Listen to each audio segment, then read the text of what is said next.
Hello and welcome back to Old Hammer and Tongs.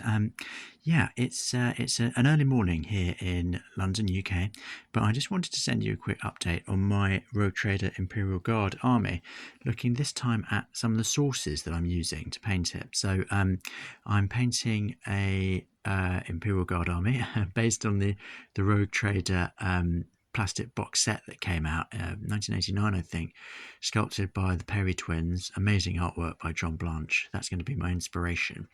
I'm not really a points kind of guy, but as part of the challenge, you do need to have an army list and some points. I think it's minimum 1,000 points. So I thought it might be nice to look at some of my sources. So to start with, we've got White Dwarf 109. So this was the kind of first ever Imperial Guard Codex, really.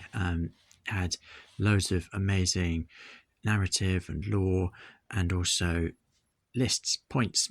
So let's crack on. So first off, you've got your army commander. So you can have a command unit and it can have a commander in it, it can have a captain in it, it can have a lieutenant in it. So I'm definitely planning to have a commander. I might even throw in some cheeky extras because I just think they're really fun. But yeah, you can see they've got the sort of all of the statistics to support them in game.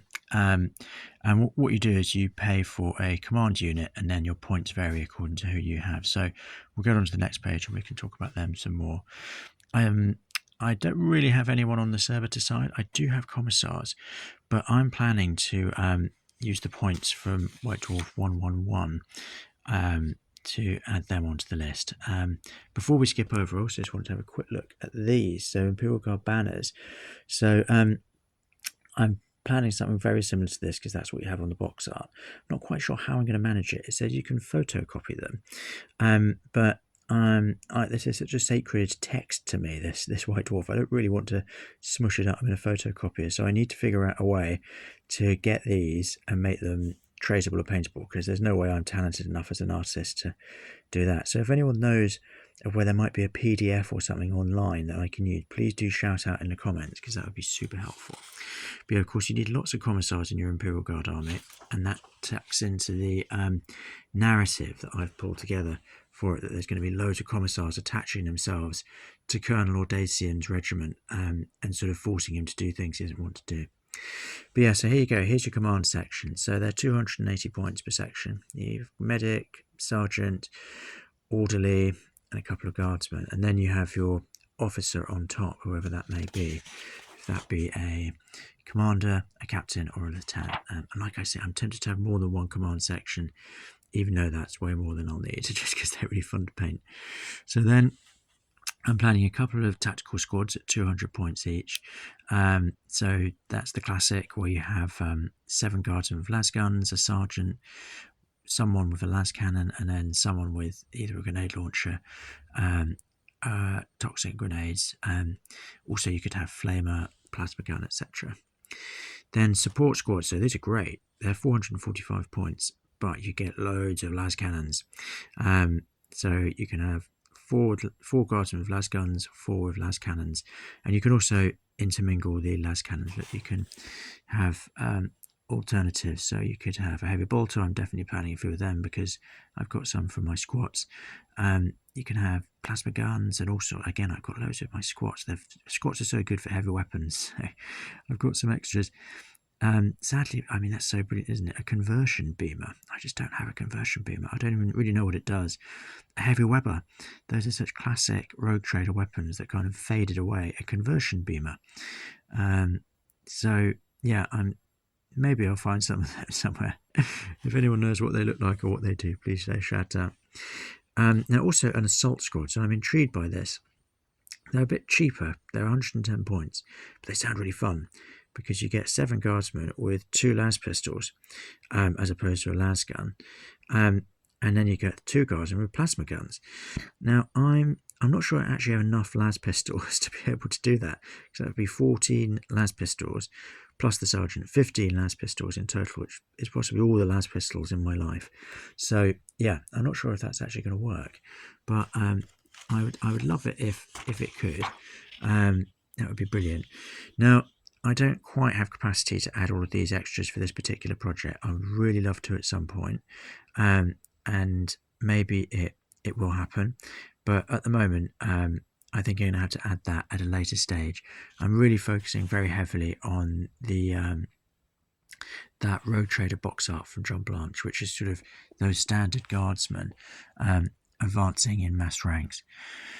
And then also I've got a land speeder. So the classic Road Trader Imperial Guard land speeder is brilliant. It's a huge lump of lead, and instead of Space Marines at the front, you've got 2 guardsmen, and that is a value of 200.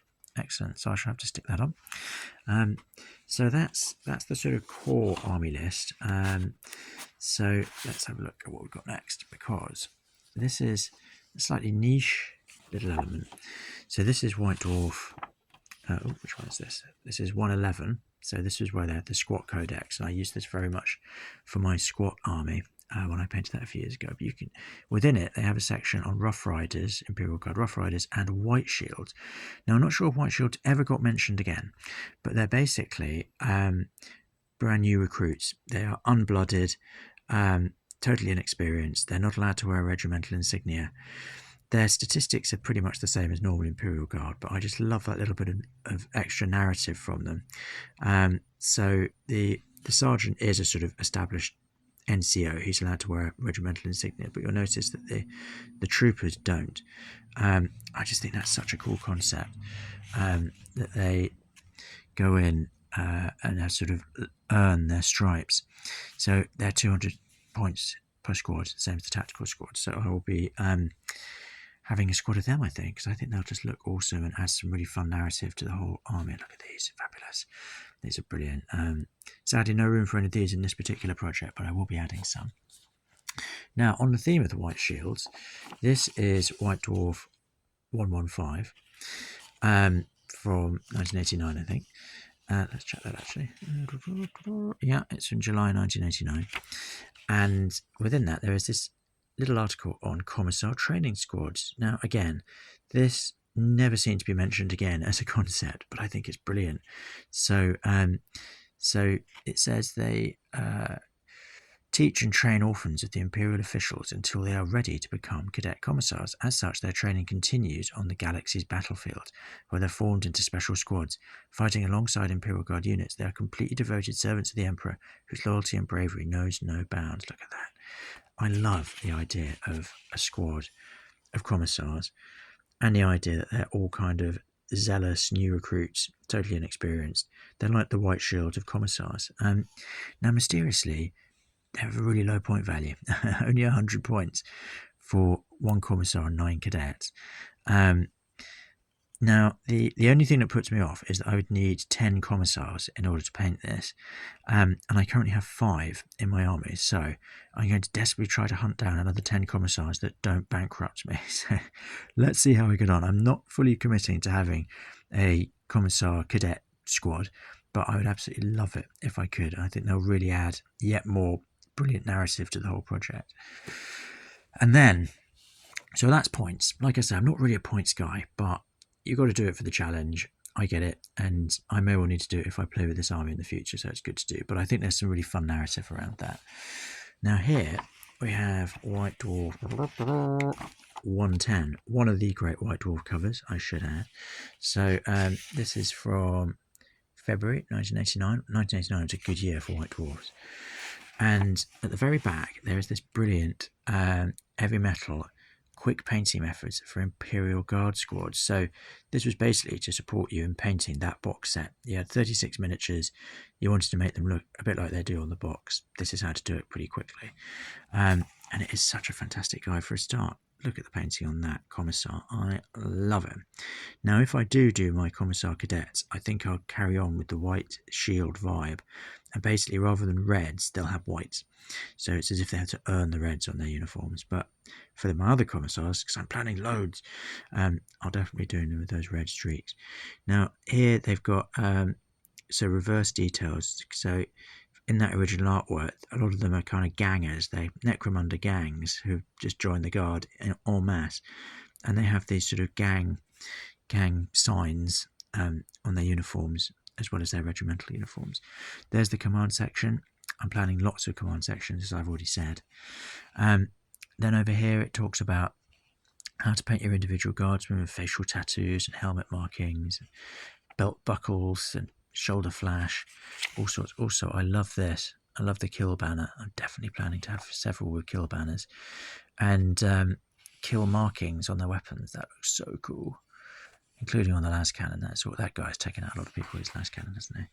And it does all sorts. It tells you how to paint these cool symbols, how to paint the squad numbers, platoon numbers, do the face tattoos, how to paint an easy skull. I could do with all the help I can get, so that's much appreciated. This is for shoulder flash, so you can put sort of company numbers and all sorts. Oh, I think that's the end. So that is going to be my painting guide. I'm going to be using this a lot over the next couple of months, so I'm really, really excited to get going. So yeah, I just wanted to give you a little guide to what I've been using as my sources. Like I say, 1989, a golden age for White Dwarves. I've been really enjoying reading them and can't wait to get painting once it's January. It's the end of December now. So thank you so much for joining me. Really looking forward to keeping you updated on this project, and I'll see you soon. Thanks again. Bye-bye.